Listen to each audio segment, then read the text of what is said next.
말씀을 같이 보겠습니다. 하나님 말씀은 요한복음 21장 15절로 17절의 말씀입니다. 자, 우리 말씀을 같이 합독하겠습니다. 자, 시작. 그들이 조밥 먹은 후에 예수께서 시몬 베드로에게 이르시되 요한의 아들 시몬아, 내가 이 사람들보다 나를 더 사랑하느냐 하시니 이르되 주님 그러하나이다. 내가 주님을 사랑하는 줄을 주님께서 아시나이다. 이르시되 내 어린 양을 먹이라 하시고 또 두 번째 이르시되 요한의 아들 시몬아, 내가 나를 사랑하느냐 하시니 이르되 주님 그러하나이다. 내가 주님을 사랑하는 줄을 주님께서 아시나이다. 이르시되 내 양을 치라 하시고 세 번째 이르시되 요한의 아들 시몬아, 내가 나를 사랑하느냐 하시니 주께서 세 번째 내가 나를 사랑하느냐 하심으로 베드로가 근심하여 이르되 주님 모든 것을 아시오매 내가 주님을 사랑하는 줄을 주님께서 아시나이다. 예수께서 이르시되 내 양을 먹이라. 이는 살아계신 하나님의 말씀입니다. 아멘. 옆에 인사합니다. 사랑합니다. 자, 우리 제목을 한번 읽어보겠습니다. 제목을 시작. 주님을 향한 성도의 명품 고백. 자,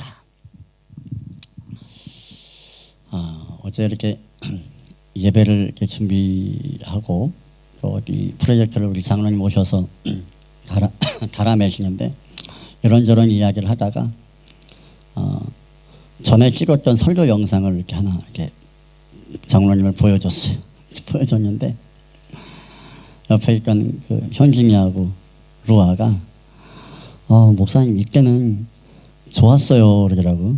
뭐가 좋냐? 젊었다, 힘이 있었다, 쌩쌩했다, 뭐 이런 표현인 것 같아요. 지금은 뭐예요? 맛이 갔다, 뭐 이런 표현이겠죠. 그런 표현을 이야기하는데 기분이 별로 안 좋더라고요. 가뜩이나 요새 노안도 오고 힘이 딸려서 헬스를 좀 해야 되나 이런 생각들을 하고 있는 찰나에 그런 말들을 들으니까 꼴배기가 싫더라고요. 그래서 커피를 사준다고 이야기를 했는데 사줄까 말까 그냥 집에 가버릴까 별 생각이 다 들더라고요. 그래서 아무튼 말이라는 게 그런 것 같아요. 옆에 한번 인사해 볼까요? 괜찮으십니다. 다 상태가 안 좋아서 안 좋아 보이신지 몰라도 아무튼 말이라는 게 그래요. 이 별말 아닌 것 같아도요. 이 말 한마디에 사람이 웃기도 하고 말 한마디에 사람이 울기도 합니다. 그래서 한국 속담에는요. 이 말 한마디로 천냥빚을 갚는다라는 표현이 있습니다. 근데 특별히 성경은요. 우리에게 이 말이라는 부분들을 너무나 중요하게 생각을 합니다. 이 말이라는 것이 얼마나 큰 능력이 있냐면 이 말 한마디가 이 성경에서는요. 구원을 이룬다라고 말씀합니다. 우리가 하나님 나라에 가는 것이 힘쓰고 애쓰고 많은 일들을 해야만 구원을 받는 것이 아니라 우리 입에서 나와지는 말 한마디의 그 신앙 고백이 그 인생을 사망에서 생명으로 바꾼다라고 성경은 말씀합니다. 사도행전 16장 31절에 말씀합니다. 이르되 주 예수를 믿으라. 그리하면 너와 내 집이 구원을 받으리라. 할렐루야. 주 예수를 믿으라. 이 믿는 건 뭐예요? 마음으로 믿는 게 아니야. 입으로 시인하는 거예요. 마음으로 믿어 의에 이르고 입으로 시인하여 구원에 이룬다라고 말씀을 합니다. 주 예수를 믿는 믿음의 이 고백이 어떤 결과를 가져옵니까? 너와 내 집에 구원을 가져온다라고 성경은 말씀하고 있습니다. 우리가 말 한마디가 한 사람의 영혼을 결정짓는 겁니다. 우리가 구원 받았죠. 자, 구원 받으신 분 아멘. 이 구원 받은 게 뭐에서 구원 받았어요? 잘한 게 있어서? 이뻐서? 능력이 있어서? 그런 게 아니에요. 주 예수 그리스도를 믿는 믿음이 우리 안에 있고 그 믿음의 고백이 오늘 저와 여러분들을 하나님의 자녀로 세운 줄을 믿습니다. 이 말이라는 것이 이렇게 무섭다라는 거예요. 그런가 하면 나는 주 예수를 안 믿어라고 말하는 말 한마디가 뭔 상관이 있겠냐. 세상 먹고 사는 문제 아무 상관이 없어요. 그러나 나는 예수를 안 믿어라는 말 한마디가 그의 영원한 생명을 잃어버리게 만든다라는 것입니다. 오늘 성경에서 이 말로서 주님께 가장 후한 점수를 받은 사람이 오늘 본문에 등장하는 이 베드로입니다. 베드로. 이 베드로는요. 무식한 사람이에요. 이 무식한 사람인데도요. 이 말 한마디를 할 때마다 주님 마음에 쏙쏙 들게 말을 하는 거예요. 우리 교회에서 말을 제일 잘하는 사람이 영동이라고 나는 생각하는 겁니다. 영동이의 말 한마디 멘트가 여자의 마음을 이제 설레게 하는 게 있는 것 같아요. 우리 집사람이 영동이를 참 좋아하는 게 아무튼 집에 오면은 영종이가 했던 말 한마디에 막 그냥 까르르 하고 웃어요. 내가 말하면은 시큰둥 하는데 영종이가 말했던 말을 되새김질하면서 이야기를 하면 어머 어떻게 마음에 쏙 들게 이렇게 말을 하는지 너 그거 조심해야 돼. 그냥 깜빡 넘어가요. 근데 그 말이 뭐냐? 그 마음을 흡족하게 하는 거예요. 아름다우십니다. 이런 말을 언제 들어봐요? 근데 영종이니까 그런 말을 하는 거예요. 아, 갑자기 맛있는 거 사주고 싶은 마음이 막 들어요. 여러분 성경에서 말로서 가장 주님의 마음을 기쁘게 한 사람이 베드로입니다. 그러니까 성질 더럽지, 가장 무식하지, 가장 무노하지. 그러니까 존경받고 인정받을 만한 모양은 아무것도 없는데 베드로가 주님 마음에 가장 합한 마음, 가장 기뻐하는 말들을 가장 많이 했던 사람 중에 한 사람이라는 겁니다. 근데 이 무식한 베드로의 투박한 말이 주님의 마음을 기쁘게 한 내용들을 우리가 이 시간에 한번 생각해 보면서 그 베드로의 신앙의 그 고백이, 주님을 향한 고백이 저와 여러분의 고백이 되기를 소망합니다. 여러분, 예수님께서 기뻐하시는 고백이 있어요. 저와 여러분들에게. 여러분이 주님을 향해서 무슨 말을 하면 주님이 기뻐하실까요? 우리 아내 계시는 분들, 신랑이 아내에게 무슨 말을 하면 아내가 좋아합니까? 우리 나기자매님, 신랑이 아내에게 무슨 말을 해야 흡족해요? 아직 안 해봤구나. 우리 집사람은요, 여보 여기 돈 있어 이러면 좋아요. 돈 있어 이러면 좋아요. 외기를 받아서 돈을 주면 엄청 좋아해. 그때는 얼굴이 화살이 확 펴요. 여러분, 주님은 무슨 말을 좋아하실까요? 주님이 좋아하시는 말 첫 번째는요, 이거는 시계를 초월하는 말입니다. 주님이 가장 기뻐하시는 말 중에 하나는 따라합니다. 주님, 나는 죄인입니다. 이 말을 주님은 엄청, 주님 난 능력이 있습니다. 난 잘했습니다. 나는 선합니다. 나는 착한 일을 많이 했습니다. 나는 교회를 엄청 잘 섬겼습니다. 나는 일평생 헌신했습니다 라는 말보다 주님은 우리에게 듣고 싶은 가장 첫 번째 말은요, 주님, 그렇지만 나는 죄인입니다 라는 거예요. 나는 부족합니다 라는 표현이에요. 이 말을 주님은 가장 기뻐하십니다. 누가복음 5장에 보면 베드로가 갈릴리 바닷가에서 물고기를 잡습니다. 물고기를 잡다가 그날은 허탕을 쳤어요. 허탕을 치고 나서 그냥 그날 아침에, 그 다음날 아침에 그냥 씁쓸한 모습으로 그물을 씻고 있는데 주님이 찾아오셔서 야, 여기다가 그물을 던져라 라고 말씀을 합니다. 자, 그리고 주님이 말씀하신 그 말씀을 따라서 그물을 던졌을 때 많은 물고기를 베드로가 잡게 되어집니다. 그리고 나서 물고기가 있는 곳을 향하여 그물을 던지라 명한 주님을 바라보면서 베드로가 고백하는 말이 누가복음 5장 8절의 말씀이에요. 한번 읽어보겠습니다. 시작. 시몬 베드로가 이를 보고 예수의 무릎 아래 엎드려 이르되 주여 나를 떠나소서 나는 죄인이로소이다. 이 베드로가 예수님을 딱 만나고 이분의 존재와 능력을 딱 경험하고 난 다음에 가장 먼저 보이는 게 무엇이냐면 자기 자신이, 내가 어떤 사람이냐, 이 주님 앞에서 나는 어떤 사람인가가 가장 먼저 보이는 것이죠. 그리고 자신의 모습이 어떤 모습이 보입니까? 나는 평생 고기 잡은 사람이야, 나는 가장이야 라는 것이 보이는 것이 아니라 주님 앞에서 나는 죄인이다라는 것이 가장 먼저 보여지고 그것을 주님 앞에 고백하는 것을 보게 되어집니다.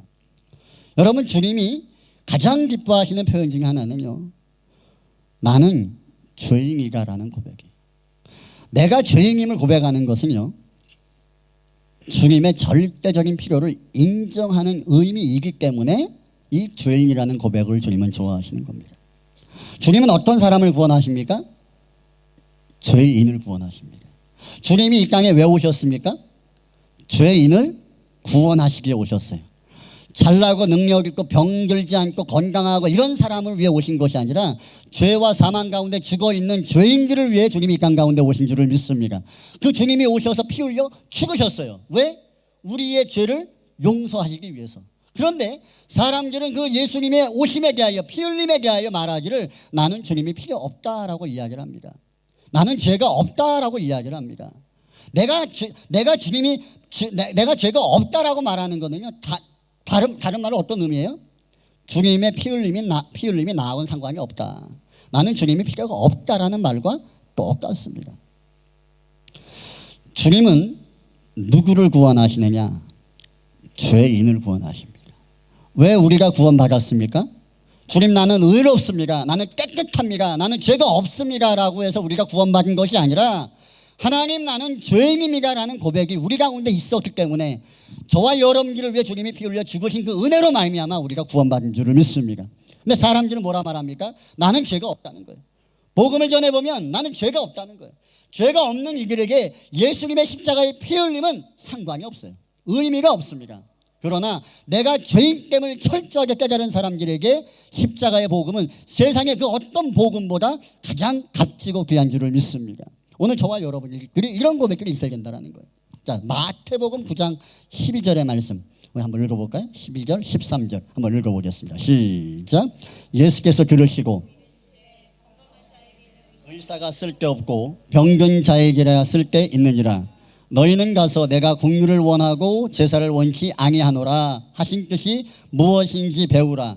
나는 의인을 부르러 온 것이 아니요 죄인을 부르러 왔노라. 주님이 이 땅에 오신 이유가 뭐예요?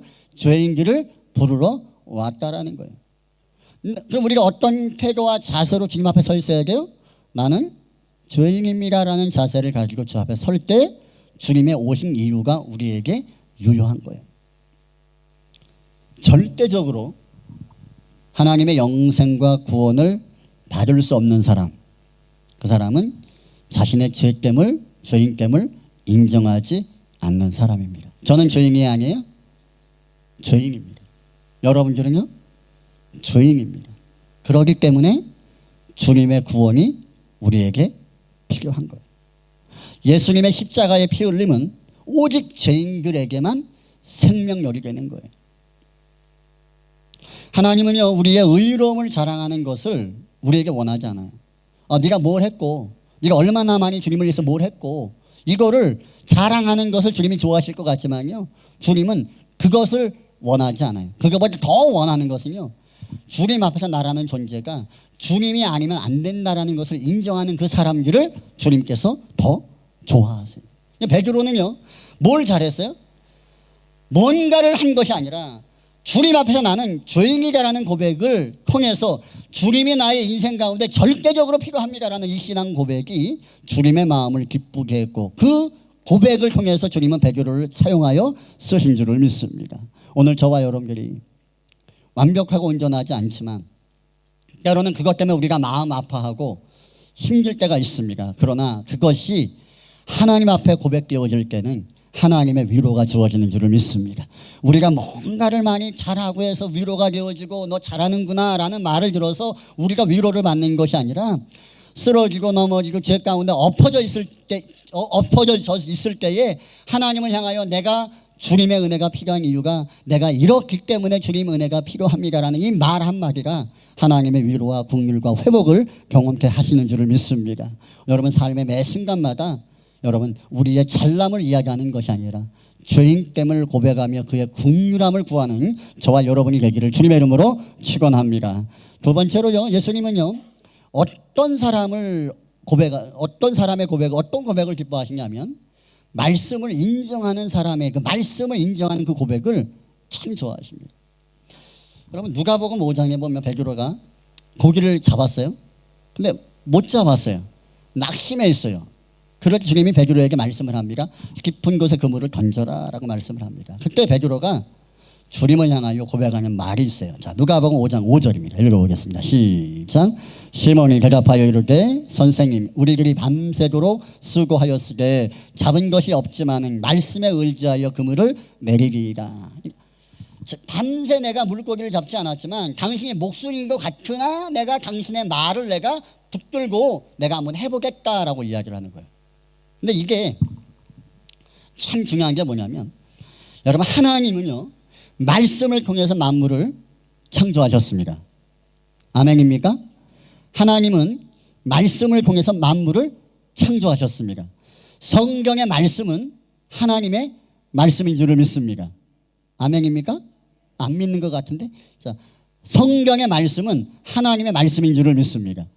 말씀은 곧 하나님이다라고 요한복음 1장 1절에 우리에게 말씀하고 있습니다. 이 말씀이 얼마나 왜 중요하냐면 이 말씀은 하나님이기 때문에 중요한 거예요. 제가 우리 아이들에게 이런저런 이야기를 합니다. 청년들에게 이런저런 잔소리를 합니다. 때로는 여러분들에게 기분 좋지 않은 말들을 제가 권할 때가 있습니다. 근데 그 말을 여러분들이 받을 때 기쁨으로 받기를 주님의 이름으로 축원합니다. 기쁨으로 받으세요. 설교 말씀을 전할 때 그 말씀을 믿음으로 기쁨으로 받으시기 바랍니다. 근데 문제는 뭐냐면 그 말씀을 잘 안 받아요. 이 말씀을 안 받는 것으로 끝나는 것이 아니라 그 태도와 자세를 분석해 보면 그 말씀을 거절하고 말씀을 받지 않는 것은 그 말씀 자체를 안 받는 것으로 끝나는 것이 아니라 그 말씀을 주시는 하나님 자체를 인정하지 않는다라는 것을 의미하는 거예요. 우리가 말씀이 우리의 삶의 기준이 되고 삶에 적용하는 삶을 살아야 되고 말씀을 따라 삶을 살아가야 됨이 맞는데 말씀을 따라 삶을 살아가질 않아요. 왜요? 그 말씀을 주신 하나님이 나에게 중요하지 않다는 거예요. 그러니까 말씀을 가볍게 여기는 거예요. 우리 아이들에게 제가 말합니다. 이거 해라, 이거 하지 마라 라고 이야기를 합니다. 아이들이 자존심이나 원하는 바들이 있지만 부모의 관점에서 부모의 권위를 가지고 하라 하지 마라 라고 이야기하는 것이 있습니다. 요즘은 그런 말 하면 안 된다며. 내비두세요. 나는 그렇게 하니까. 해라 하지 마라 이야기합니다.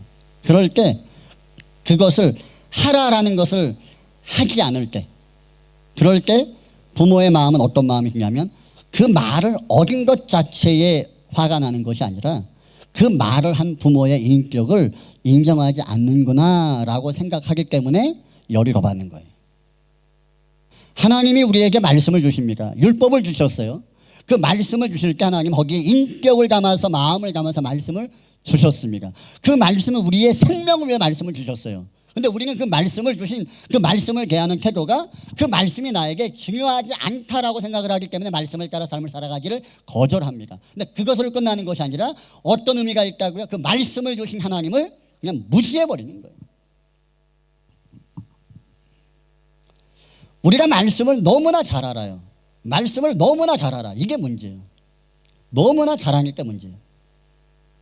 말씀을 너무나 잘 아는데 말씀을 의지해서 말씀에 순종하며 삶을 살아가는 사람들은요 작아.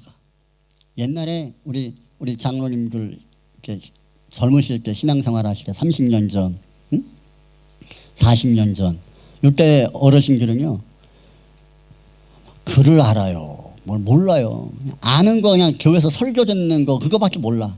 성경 공부를 해요. 아무것도 몰라요. 그런데 그때는요 하나님의 말씀이 들려지면요 그 말씀을 붙들고 삶을 살아냈어요.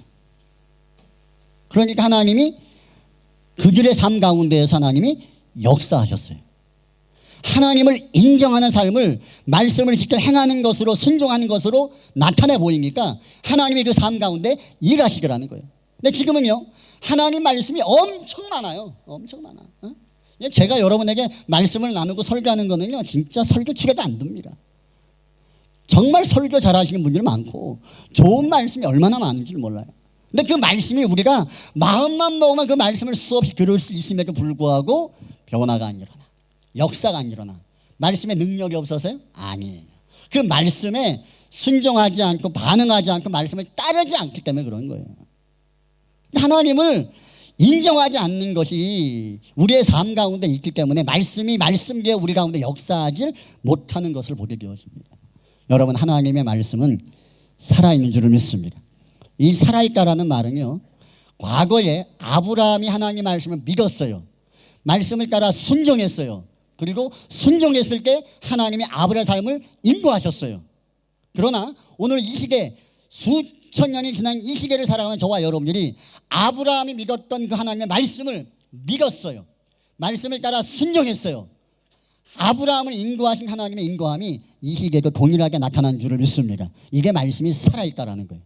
근데 하나님 말씀이 우리 가운데 들려지고 알고 있음에도 불구하고 뭐가 문제예요? 말씀을 따라 삶을 살아내는 것이 없다라는 거예요.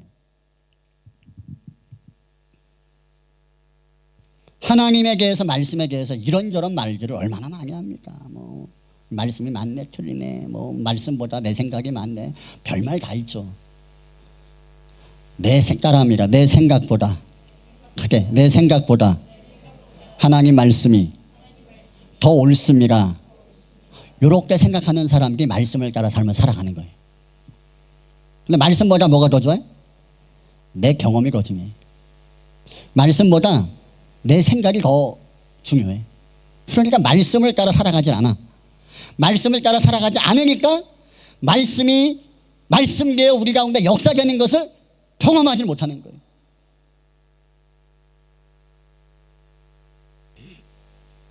저는 여러분들이 잘 됐으면 좋겠어요. 할렐루야. 잘 됐으면 좋겠어요. 근데 잘 됐으면 좋겠다라고 내가 아무리 마음을 먹어도 잘 돼야 안 돼요? 안 돼요. 그렇게 해서 되는 게 아니에요. 교회에서 가르치는 거는요, 영혼이 잘 되는 것 같이 범사가 잘 되는 거예요. 거꾸로 가. 내 생각은 이거 먼저 해야 된다는 거예요. 오늘도 청년들이 두 놈이 나한테 연락이 왔어요. 목사님 오늘 11시 예배를 못 드리고 오후 예배에 와야 될 것 같다고 뭐 이렇게 이런저런 이야기를 해요. 그래서 예배 전에 한 놈한테 문자를 딱 보내서 야 어떻게 거꾸로 가냐. 중요할수록 긴급할수록 똑바로 가야죠. 거꾸로 가냐. 아 목사님 죄송합니다. 이 청년부 예배라도 올 수 있도록 하겠습니다. 거꾸로 가면 안 돼요. 될 수가 없어요. 되면 거꾸로 가는데 되면 그건 더 문제예요. 말씀을 반대로 삶을 살았는데 잘 됐어. 그건 더 문제예요. 뭐가 문제입니까? 아 하나님 없이도 말씀을 어겨도 잘 되는구나라는 것이 마음에 장착이 되면요 그 신앙이 박살나버리는 거예요. 적어도 주 예수 그리스도를 주로 고백한 저와 여러분들은요 거꾸로 삶을 살아가면요 안 되는 게 정상이에요. 그러나 잘 되는 방법은 뭐예요? 제대로 가는 거예요.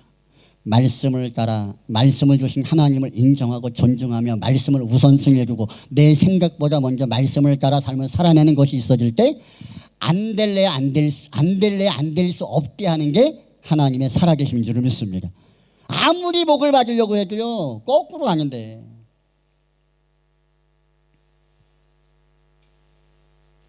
그러니까 내 생각이라는 것, 내 경험이라는 것은 우리가 무시할 수 없습니다. 그런데 내 생각과 내 경험이 언제 만들어진 거예요?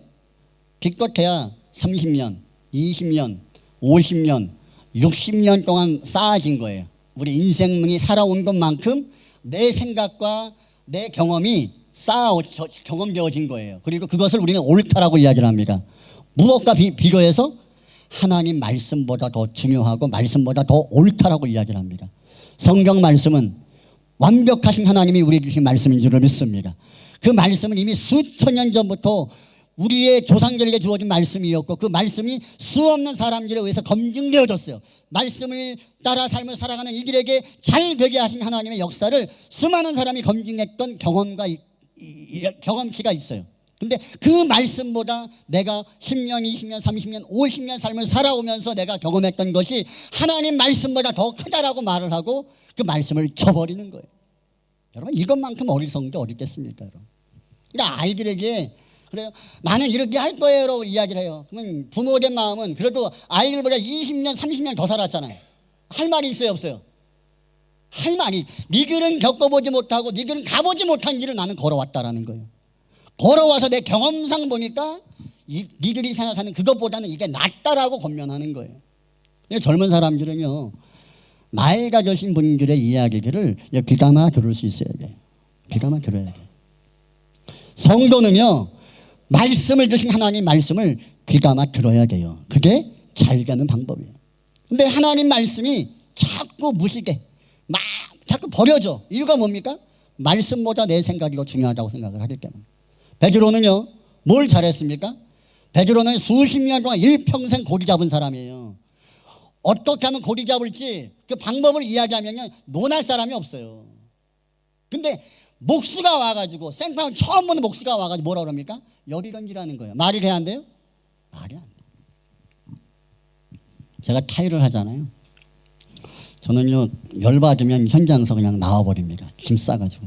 근데 왜 열받냐면, 내가 타일을 12년을 했는데, 내가 전문가예요. 내가 시중에서 타일을 제일 잘해요. 내 생각에. 근데 나를 향해서 빌더가 와서, 또 포맨이 와가지고, 이거 이렇게 하지 말고, 이렇게 하라고 이야기를 해요. 그러면 제가 하는 반응이 있어요. 그러면 줄자를 손에 찝어줘요. 셋업 끝나면 불러. 셋업을 다 해요. 그러면 사진 다 찍어 놓습니다. 그리고 나서 이렇게 할 거야. 하라 그랬어.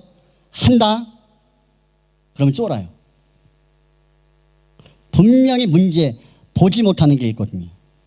그러면 다시 제가 자질을 해가지고 이건 이래서 문제고 이건 이래서 안 되는 거고 이래서 안 되는 거야 라고 이야기를 합니다. 그러면 그냥 알아서 해라고 이야기를 해요. 근데 젊은 애들이 경험이 없는 사람일수록 고집을 부려요. 고집을 부리면 결국은 셋업을 다 맡깁니다. 그리고 붙여버립니다. 그리고 문제가 생깁니다. 왜 이렇게 문제가 생겨? 사진 찍고 다 보여주면서 네가 이렇게 해서 잘못한 거야 라고 이야기를 하면 부탁인데 바꿔달라고 이야기를 해요. 그러면 바꿔줍니다. 자, 착하니까. 근데 신경질을 내는 일이 있어요. 그러면 사진 다 찍어놓고 문자 보내고 다 보내놓은 다음에 그냥 장비 싹 싸고 나와버려요. 그러면 이제 사장이 연락이 옵니다. 왜 갔냐? 와서 좀 해줘라. 이렇게 나옵니다. 그러니까 내 생각보다 나는 내가 전문가인데 나보다 못한 사람이 우리에게 뭔가 이야기를 하면 자존심에 상하고 마음이 상하는 거예요. 기분이 나쁜 거예요. 근데 나보다 경험이 많은 사람이 뭔가를 이야기를 하면 그 말에 우리는 끌려갈 수밖에 없다는 거죠. 오늘 우리가 하나님 말씀이 성경이 하나님 말씀이라고 우리는 믿는데 그 말씀이 우리 삶의 기준이라고 우리는 믿는데 우리는 그 말씀에 끌려가질 않아. 말씀을 중심으로 삶을 살아가질 않아. 그러면서 하나님이 나에게 복을 주길 원하시고 은혜를 주길 원하신다라고 우리는 요구합니다. 하나님도 짜증이 나시겠죠. 베드로에게 중요한 것은요. 베드로에게서 중요한 것은 주님이 뭔가를 말씀하셨을 때 내 생각이나 내 필과 맞지 않아도 그 말씀에 순종하고 따랐다라는 겁니다. 성경 말씀은 시대와 상황에 맞아요, 안 맞아요? 안 맞는다고 이야기를 합니다. 말씀대로 삶을 살아가면 후퇴되는 삶을 살아간다고 사람들은 이야기를 합니다. 이 말씀은 옛날에나 맞은 것이지 지금은 아니라는 거예요. 그래서 말씀을 적절하게 이렇게 좀 해석을 잘 해가지고 그거 해야 된다라는 거예요. 그게 기회라는 거예요. 그러면서 말씀을 결국은 뭐예요? 말씀을 어겨버리는 거예요. 그게 사람들은 기회다라고 이야기를 합니다. 기회 같은데 하나님의 일하신 길을 경험하지 못하는 거예요. 그러나 미련한 것 같아도 어리석은 것 같아도 주님이 하신 말씀에 삶의 기준을 삼고 주님, 내가 주님 말씀대로 하면 삶을 살아보겠습니다라는 이 고백을 가지고 삶을 살아낼 때 하나님이 그 삶 가운데 일하시는 줄을 믿습니다. 그런 사람들 가운데 하나님이 기뻐하시는 거예요. 여러분, 이 시대의 사람들은요, 예수님을 뭐라고 이야기를 합니까? 제가 한번 일을 갔어요. 일을 갔는데 제가 이제 아이들이 이제 설교 영상을 올립니다. 올리고 유튜브에 올려서 이제 그걸 또 편집해서 이제 올려놔요. 그럼 제가 그걸 볼 시간이 없으니까 대부분 이제 차를 타고 가면서 듣거나 또 일을 시작하면서 이제 그걸 들어요. 그래서 이제 문제가 되는 것들을 좀 잘라내라라고 이제 이야기를 하려고. 근데 그 아침에 이제 일을 하다 보니까 그 현장 관리자가 그 피지 사람인데 내 목소리가 나오니까 이거 뭐냐 그러니까 나야 나야. 그래서 뭔데? 나 목사야. 목사야? 목사? 교회 어디? 여기 웨스트 여기 어디지? 로즈에 있어. 그래. 그랬더니 나한테 뭐라고 물어요. 뭐라고 묻냐면 야, 그 사람 좋냐? 이렇게 물어요. 그 사람 좋냐라고 물어요. 그래서 아니. 그분은 좋은 분이 아니라 그분은 하나님이야. 그분은 너의 구원자야 라고 이야기를 합니다. 그러면 내가 이 이야기를 집사람한테 하잖아요. 그럼 집사람은 꼭 저한테 물어요. 목사님이 이야기했어요? 이렇게 물어요. 제가 이야기했습니다. 단어를 가지고 이야기합니다. 그럼 자기들이 아쉬워서 번역기를 들이밉니다. 다시 말해봐. 그래서 메시아야, 구원자야, 하나님이야? 그렇게 생각을 하더라고요. 받아들이더라고요. 자, 마태복음 16장 우리 13절 한번 보겠습니다. 13절 한번 읽어보겠습니다. 시작. 예수께서 빌립보 가이사랴 지방에 이르러 제자들에게 물어 이르시되 사람들이 인자를 누구라 하느냐라고 제자들에게 묻는 거예요. 야, 사람들이 나를 보고 뭐라 그러냐라고 물어요. 그러니까 주님이 제자들이 뭐라고 그러냐면 뭐 세례 요한이라고 하는 사람도 있고요, 엘리야라고 말하는 사람도 있고요, 예레미야 선지자라고 말하는 사람도 있어요 라고 이야기를 합니다. 그러니까 주님이 제자들에게 말합니다. 그럼 니들은 나를 어떻게 생각하냐라고 묻습니다. 그러니까 베드로가 말을 잘해요. 자, 마태복음 16장 16절 읽어보겠습니다. 시작. 시몬 베드로가 대답하여 이르되 주는 그리스도시요 살아계신 하나님의 아들이십니다. 여러분, 이 고백이 성경에서 가장 아름다운 고백이에요. 가장 아름다운 고백. 주님이 그토록 듣고 싶어 하셨던 고백. 주님이 3년 반 동안의 사역 속에서 성령의 역사를 써내려가시면서 주님이 그토록 듣고 싶어 하셨던 고백이 뭐냐면 주는 그리스도시요 살아계신 하나님의 아들이십니다 라는 고백이에요. 이 고백을 정확하게 하는 사람이 바로 베드로였다라는 거예요. 사람들은 말합니다. 성도는요, 모든 사람들이 예수님은 선지자다, 예수님은 좋은 사람이다라고 말할 때에 우리는 그것을 아니다라고 말해야 돼요. 그 뭐라고 말해야 됩니까? 따라합니다. 주는 그리스도시요 살아계신 하나님의 아들이십니다. 이렇게 말하는 은혜가 있기를 축원합니다. 이렇게 말해야 정상이거든요. 근데 이런 고백을 안 해요. 너 어디가? 나 교회가. 교회가? 뭐하러? 예배하러 가. 예배하러 가. 너도 교회 가. 너 하나님 믿어? 그리고 말하지 말고 교회 와. 밥 맛있어. 이렇게 이야기하는 거예요. 정작 말해야 될 복음에 대해서, 예수님에 대해서는 말을 안 해요. 하나님을 향하여 도와주세요 라고 하나님이 이야기하지만 그분이 나의 삶의 구원자이십니다 라는 고백 자체에 고백을 하는 사람들이 많지 않습니다. 교회는 다녀요. 예수님을 믿습니다. 근데 그가 메시아라는 것은 고백하지 않아요. 그가 나의 구원자라고 고백하지 않아요. 그분은 참 하나님이다라고 말하지 않아요. 참 이상하죠. 교회 다니는데 오직 예수님을 통해서만 구원받을 수 있다라고 말하지 않습니다. 그냥 오라고 이야기해요. 교회는 세상을 향해서 말할 수 있어야 합니다. 예수님만이 참 하나님이십니다. 너도 예수 믿어야 구원 받는다. 예수 믿어라. 그분이 우리의 유일한 구원자다. 여러분, 이런 말의 고백이 사람들을 향하여, 하나님을 향하여 선포되는 은혜가 있기를 주님의 이름으로 축원합니다. 이 고백이 우리 가운데 자연스럽게 나와줘야 되는. 이게 안 나와. 베드로는요, 주님을 향한 신앙 고백이 있었고 고백이 있었단 말이에요. 사람들을 만날 때마다 어디에 가든지 간에 주님은 나의 구주이십니다. 그분은 하나님이십니다. 여러분, 사람들을 만날 때에 이런 고백들을 여러분 할 수 있는 은혜가 있기를 축원합니다. 할렐루야. 이게 잘 안 되죠. 참 어려운 겁니다. 가장 당연한 건데 가장 어려워.